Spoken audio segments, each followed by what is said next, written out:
there was a rich merchant who had 4 wives. He loved the 4th wife the most, and adorned her with rich robes and treated her to delicacies. He took great care of her and gave her nothing but the best. He also loved the 3rd wife very much. He's very proud of her and always wanted to show off her to his friends. However, the merchant is always in great fear that she might run away with some other man. He too loved his 2nd wife. She is a very considerate person, always patient, and in fact is the merchant's confidant. Whenever the merchant faced some problems, he always turned to his 2nd wife, and she would always help him out and tide him through difficult times. Now the merchant's 1st wife is a very loyal partner and has made great contributions in maintaining his wealth and business as well as taking care of the household. However, the merchant did not love the 1st wife, and although she loved him deeply, he hardly took notice of her. One day, the merchant fell ill. Before long, he knew that he was going to die soon. He thought of his luxurious life and told himself, "Now I have 4 wives with me, but when I die, I'll be alone. How lonely I'll be."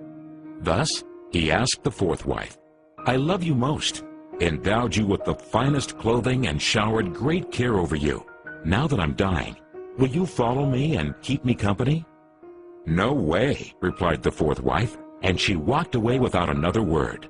The answer cut like a sharp knife right into the merchant's heart. The sad merchant then asked the 3rd wife, "I have loved you so much for all of my life. Now that I'm dying, will you follow me and keep me company?" "No," replied the 3rd wife. "Life is so good over here. I'm going to remarry when you die." The merchant's heart sank and turned cold. He then asked the 2nd wife, "I always turn to you for help, and you've always helped me out. Now I need your help again. When I die, will you follow me and keep me company?" "I'm sorry, I can't help you out this time," replied the 2nd wife. "At the very most, I can only send you to your grave." The answer came like a bolt of thunder, and the merchant was devastated. Then a voice called out, "I'll leave with you. I'll follow you no matter where you go." The merchant looked up, and there was his 1st wife. She was so skinny, almost like she suffered from malnutrition. Greatly grieved, the merchant said, "I should have taken much better care of you while I could have." Actually, we all have 4 wives in our lives. The 4th wife is our body.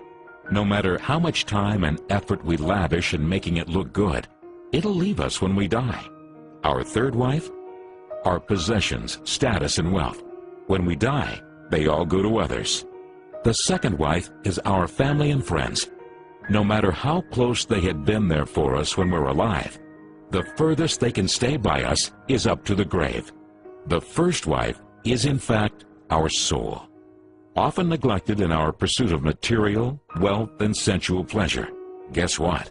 It is actually the only thing that follows us wherever we go.